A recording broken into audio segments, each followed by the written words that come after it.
Hello friends, मैं सुलेखा गुप्ता। आज हम पढ़ रहे हैं बीए फर्स्ट ईयर चैप्टर पाठ्य परिदृश्य। आज हम पढ़ रहे हैं राधा कमल मुखर्जी एवं लुईस ड्यूमा के अनुसार। तो आर के मुखर्जी का पूरा नाम जैसे कि हमने देखा है, जो हमारे समाजशास्त्री हैं आर के मुखर्जी, इनको हम उनका शॉर्ट रूप में इनको हम आर के मुखर्जी के नाम से जानते हैं और उनका पूरा नाम है राधा कमल मुखर्जी। राधा कमल मुखर्जी। तो आज की जो हमारी वीडियो है कि राधा कमल मुखर्जी ने कौन कौन से सिद्धांत लिखे, कौन कौन सी कृतियां लिखी और किस प्रकार से इन्होंने अपनी शिक्षा पूरी की थी। तो राधा कमल मुखर्जी ने लखनऊ विश्वविद्यालय में सन 1991 से और 1952 तक अर्थशास्त्र एवं समाजशास्त्र विभाग के प्रोफेसर एवं अध्यक्ष के रूप में कार्य किया। यहाँ पर इन्होंने अर्थशास्त्र और समाजशास्त्र एवं मानव शास्त्र से संबंधित कई शोध कार्य भी किए एवं अध्ययन भी किए। यहाँ पर इन्होंने ग्रामीण जीवन, श्रमिकों, पद्धति शास्त्र से संबंधित एवं समाजशास्त्र से संबंधित अनेकों प्रकार के भाषण दिए थे। इन्होंने अपनी पुस्तक institutional theory of economics and sociology में अपने मुख्य विचार प्रस्तुत भी किए थे। राधा कमल मुखर्जी ने लगभग 53 पुस्तकों की रचना की, अनेकों समाचार पत्र पत्रिकाएं अपने शोध में लिखे थे। इन्होंने आर्थिक समस्याओं के अध्ययन के लिए संस्थात्मक दृष्टिकोण या उपागम पर भी जोर दिया था। इन्होंने अपनी पुस्तक लैंड प्रॉब्लम इन इंडिया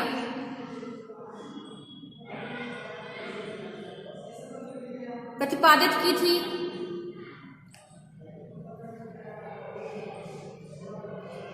इन्होंने मानवीय पारिस्थितिकी सिद्धांत, समाजशास्त्रीय सिद्धांत एवं मूल्यों तथा प्रतीकों का सिद्धांत इनके प्रमुख सिद्धांत थे। इन्होंने इनकी मृत्यु के बाद सन 1971 में the song of the self supreme नाम से प्रकाशित हुई।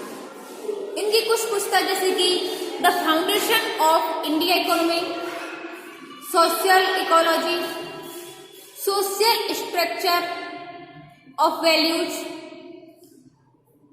History of Indian civilisation, the culture and art of India, the song of self supreme, अनेकों प्रकार की इन्होंने पुस्तकों की रचना की थी।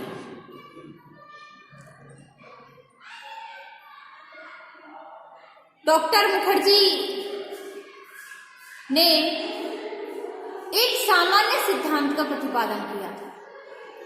इस सिद्धांत के अंतर्गत सामाजिक संबंधों और संरचनाओं के संबंध में अन्य सामाजिक विज्ञानों की सिद्धांतों, उनके नियमों की व्याख्या एक समग्र रूप में व्यवस्थित की थी। इनके अनुसार समाज का एक सामान्य विज्ञान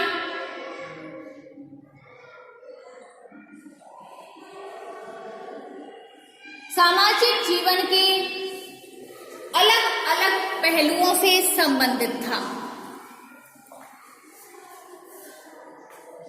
समाज के एक सामान्य सिद्धांत के मूल्यों का महत्वपूर्ण स्थान होना चाहिए। इन मूल्यों का विकास मानव अपने सामाजिक जीवन में अंतःक्रियाओं के दौरान करता है और मानव का सामाजिक जीवन भी उसकी परिस्थितियों, मनोसामाजिक एवं नैतिक स्थितियों के द्वारा तय होता है। मुखर्जी कहते हैं कि समाज के एक सामान्य सिद्धांत का प्रतिपादन मूल्यों के संदर्भ में संभव होता है। क्यों होता है?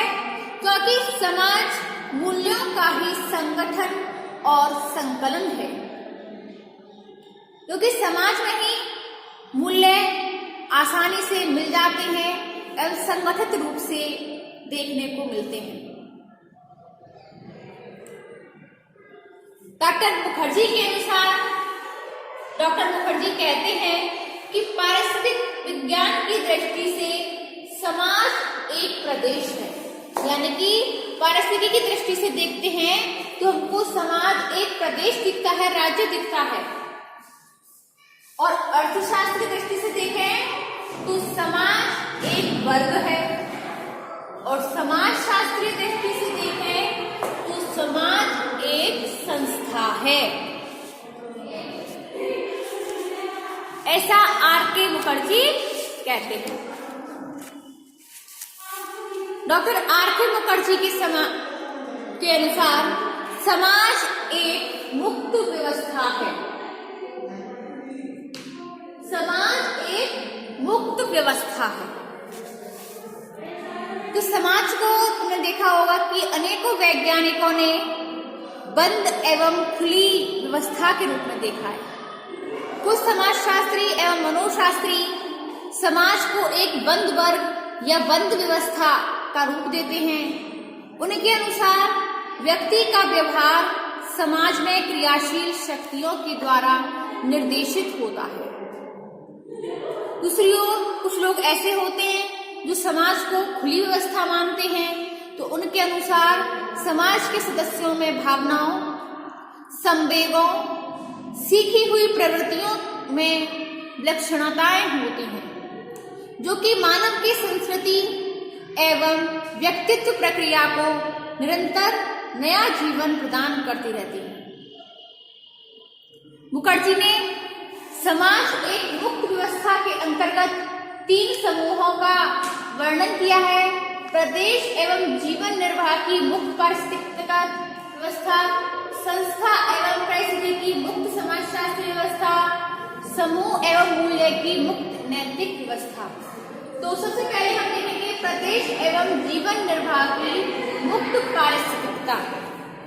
तो इसके अंतर्गत समाज के लोगों को अपने जीवन निर्वाह के लिए अपनी पारिस्थितिकगत व्यवस्थाओं जैसे कि भूमि, पेड़ पौधे, पशु पक्षियों आदि से अनुकूलन करना पड़ता है, क्योंकि मानव में यह क्षमता है कि वह पारिस्थितिकगत नियमों को अपने पक्ष या विपक्ष में बदल सकता है।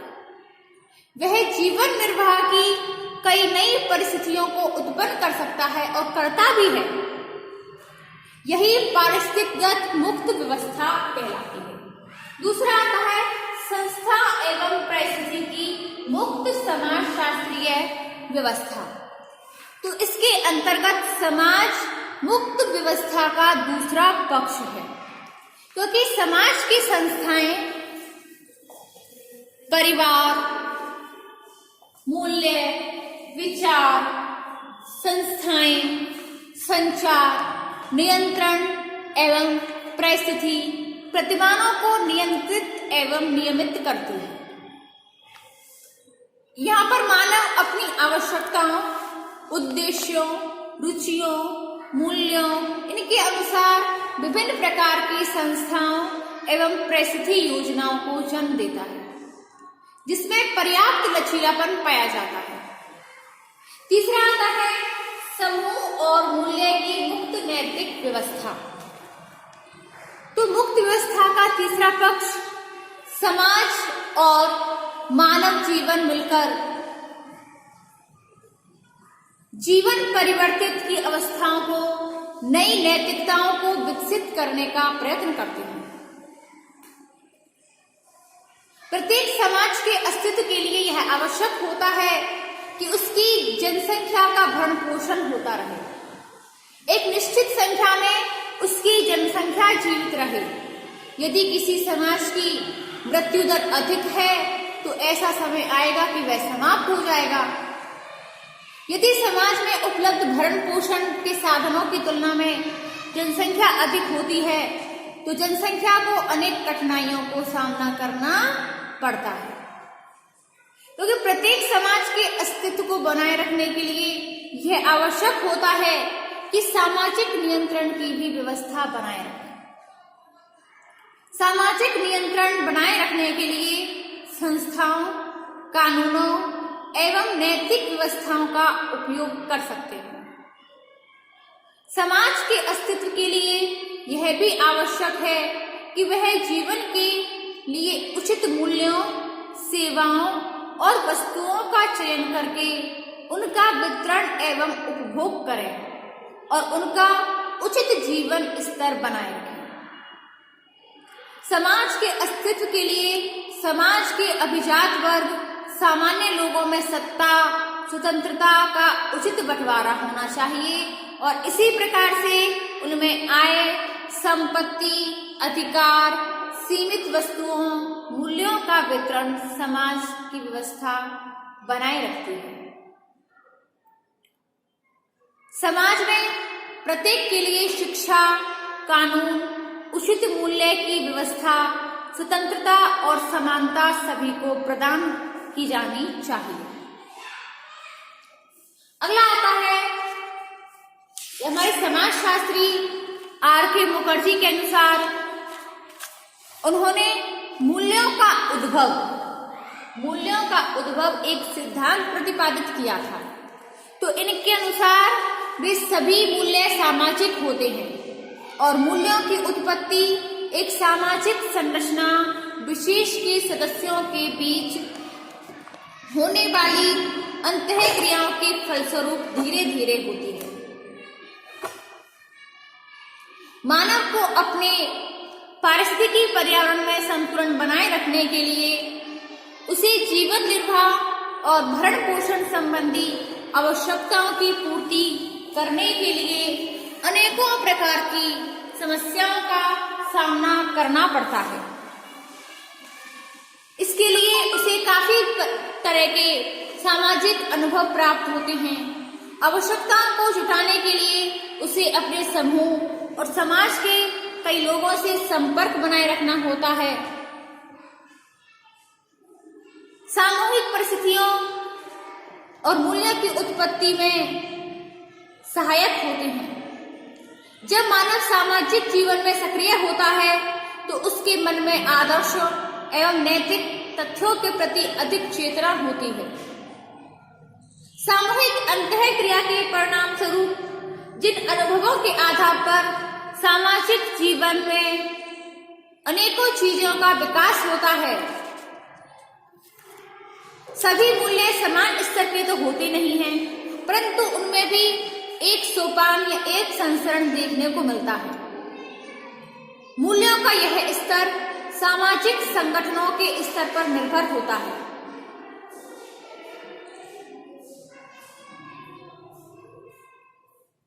मुखर्जी ने सामाजिक संगठन एवं उससे संबंधित मूल्यों से संबंधित 4 भागों में इसको डिवाइड किया है, जैसे कि भीड़, स्वार्थ समूह, समाज या समुदाय एवं सामूहिकता।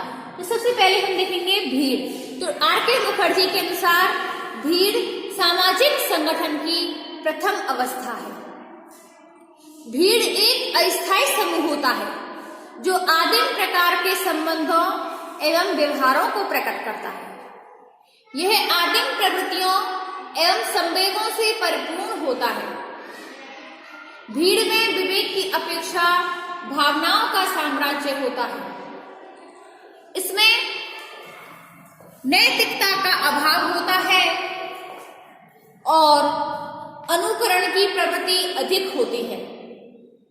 भीड़ का रचना तंत्र ऐसा होता है कि वह बुराइयों का तत्काल समाधान करना चाहता है। आधुनिक समय में भी भीड़ का प्रयोग एक ऐसे साधन के रूप में किया जाता है कि जिसके द्वारा आर्थिक एवं राजनीतिक सत्ता को हथियाने एवं क्रांति लाने का प्रयत्न करते हैं। भीड़ में मूल्यों, मानदंडों एवं आदर्शों का अभाव पाया जाता है। दूसरा आता है स्वार्थ समूह। तो सामाजिक संगठन का दूसरा चरण स्वार्थ समूह है, जिसका निर्माण एक या कुछ स्वार्थों या कुछ उद्देश्यों की पूर्ति के लिए किया जाता है। इन संगठनों के द्वारा लोगों में मिलजुल कर कार्य करने की प्रवृत्ति विकसित होती है। तथा लोगों में चेतना का विकास होता है।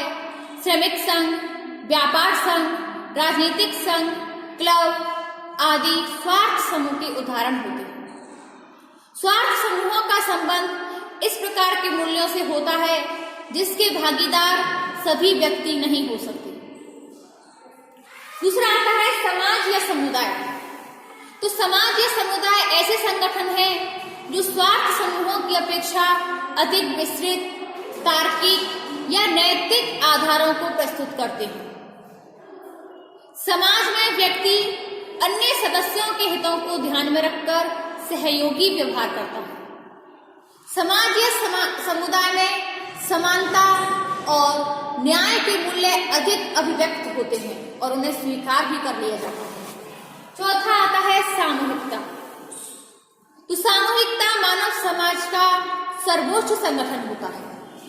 यह सामाजिक संगठन का सुदृढ़ और सार्वभौमिक रूप होता है जो कि सचेत अनुशासन, उच्च स्तरीय बुद्धि एवं विवेक का परिणाम होता है। इसमें मनुष्य सार्वभौमिक सामाजिक मूल्य जैसे कि प्रेम, समानता, बंधुत्व, सहयोग, सामाजिक उत्तरदायित्व आदि को स्वीकार करता है। लुईस ड्यूमा जो हमारे समाजशास्त्री हैं, ये फ्रांस के समाजशास्त्री हैं। इनको मानव शास्त्री एवं समाजशास्त्री दोनों प्रकार से माना जा सकता है। ड्यूमा ने कई वर्षों तक ऑक्सफोर्ड विश्वविद्यालय में अध्ययन का कार्य किया। सन 1955 में वो फ्रांस आ गए। यहाँ पर इन्होंने लेखन का और अध्यापन दोनों का कार्य किया। ड्यूमा को भारत में समाजशास्त्र के विषय में बहुत रुचि थी। ड्यूमा भारतीय जाति व्यवस्था और संस्करण को अपने विश्लेषण कॉन्ट्रीब्यूशन टू इंडियन सोशियोलॉजी नामक पत्रिका में एक संस्थापन के लिए विशेषज्ञ माने जाते हैं। भारतीय जाति व्यवस्था के अतिरिक्त ड्यूमा ने कई पक्षों से नातेदारी, धर्म, विवाह आदि पर कई लेख और पुस्तकें लिखी थी। इन्होंने वर्ण व्यवस्था, अंतरजातीय व्यवस्था, विवाह, जाति पंचायत, अस्पृश्यता, खानपान संबंधी निषेध जैसे अनेकों विषयों पर विस्तार से विश्लेषण किया। तो स्टूडेंट्स, आज की जो हमारी वीडियो थी डॉक्टर आर.के. मुखर्जी एवं लुईस ड्यूमा के अनुसार भारत के समाजशास्त्र के पाठ्य परिदृश्य को समझने के ऊपर थी। तो स्टूडेंट्स, आज की वीडियो के बस इतना ही। चैप्टर फिनिश हुआ। इससे आगे की वीडियो देखेंगे हम अपने न्यू वीडियो में।